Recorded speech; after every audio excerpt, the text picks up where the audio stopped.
Good morning. My name is Ian Bates. It's the 7th of November 2025, and I thought I would, after some reflection, I had a question put to me at a seminar last Tuesday, which was, what's it like being a consultant?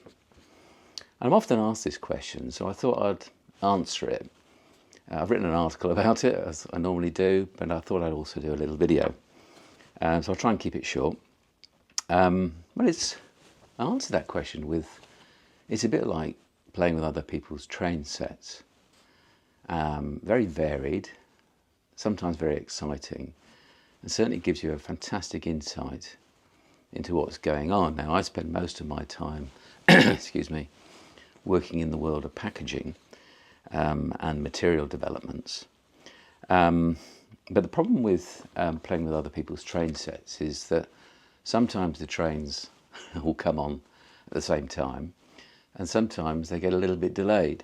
So you can be left standing on the platform, twiddling your thumbs, which can be a little bit unnerving when you've got bills to pay.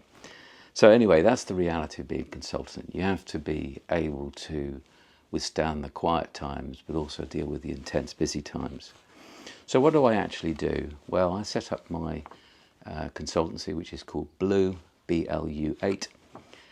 My favourite colour, 8 for infinity, blue sky thinking, and deep blue ocean, something closely connected to the environment, which is something that's very close to my heart.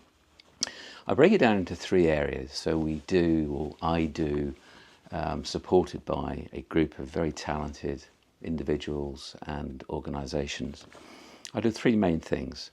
I do pro bono work, i.e. free work, and campaign activities, which is mostly things like writing articles about new material developments, packaging innovations, technology innovations.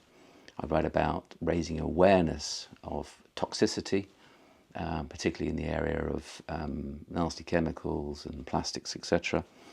And I then post these articles on my blog, which then get shared across social media platforms, but also some of my partners also use the articles. I also have I host a podcast called the Y Factor podcast, and I interview I would say people who are doing some amazing things, mostly connected to regenerative activities or sustainability, but it may be around leadership and just doing things differently.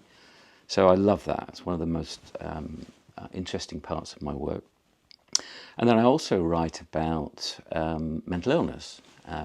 I've, for 26 years or so, suffered with bipolar disorder. So I write about that to try and help people that have a mental illness, or know people or live with people that have a mental illness, how to cope with it. I've written a book called Mind Waves, which has been published and is available on Amazon. And I find that really worthwhile. I want to try and break down the barriers around any mental illness, in fact. So the next part of the work I do is really the sort of core of what I do, which is consultancy. And this is where the bills get paid. And I work for a handful of organisations confidentially. And that's doing market intelligence work.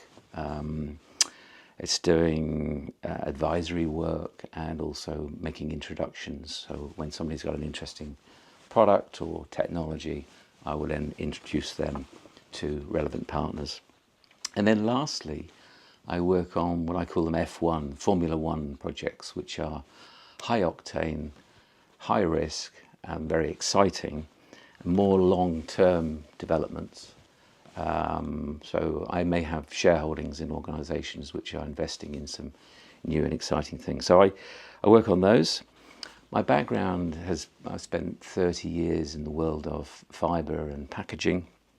I've worked for organisations like Finboard, which is now part of Metza, DS Smith Packaging, ASSI Domain Packaging, which is now Smurfit Westropp, CRP Print and Packaging, which is now Smurfit Westropp, And I've also been involved in various startups, which some have gone on to be sold and some have unfortunately failed, and that's just the way it is.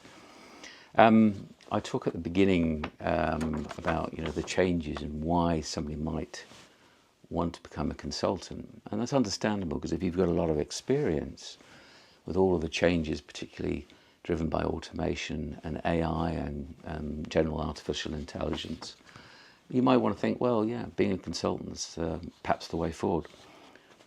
It may be. It's not for everybody. And I think what's important is you've got to learn the art of resilience. And that's the one thing I've learned, working in the paper packaging industry. As boy, has it changed a lot over the years. And being adaptable is the key. So I think if you are thinking of becoming a consultant, you need to be super resilient.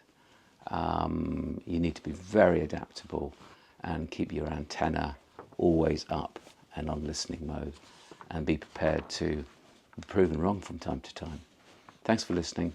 I hope you found that interesting.